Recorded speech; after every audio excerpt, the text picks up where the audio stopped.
ஒரு சிறிய கிராமத்துல தாத்தாவும் பாட்டியும் அமைதியா வாழ்ந்துட்டு இருந்தாங்க. பாட்டிக்கு சமைக்கிறதுலே ரொம்ப ஆர்வம். ஒரு நாள் அவங்க சுவையான புதுசா ஒரு விஷயம் செய்யலாம் நினைச்சாங்க. மனுஷ வடிவத்துல ஒரு ரொட்டி. பாட்டி அந்த ரொட்டிய தட்டில வச்சு சூடா இருக்கு, இப்பவே சாப்பிடலாம்னு சொல்லிக்கிட்டே இருந்தாங்க. ஆனா அதுக்குள்ளவே அந்த ரொட்டி மனிதன் திடீர்னு எழுந்துட்டு ஜன்னல வழியா துள்ளி குதிச்சு வெளியே ஓடிட்டான். உடனே பாட்டியும் தாத்தாவும் அத துரத்திக்கிட்டே ஓடுனாங்க. ரொட்டி மனிதன் சொல்லுச்சு, உங்களுக்கு நான் கிடைக்க மாட்டேன்னு சொல்லிட்டு தொடர்ந்து ஓடுச்சு. கொஞ்ச தூரத்துக்கு அப்புறமா ஒரு பன்னிக்குட்டி இத பாத்துச்சு. உடனே அதுக்கும் ரொட்டி மனித சாப்பிடணும்னு ஆசை வந்துச்சு.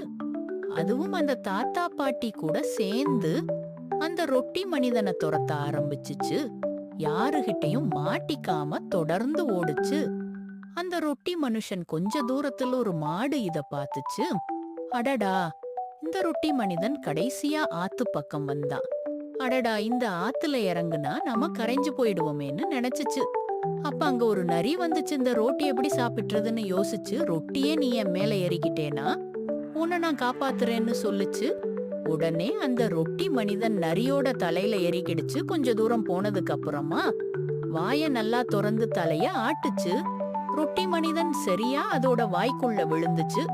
ரொட்டி மனுஷனோட வாழ்க்கை இப்படி யாரையும் சீக்கிரமா நம்ப கூடாதுங்கிற நீதியோட முடிஞ்சுது.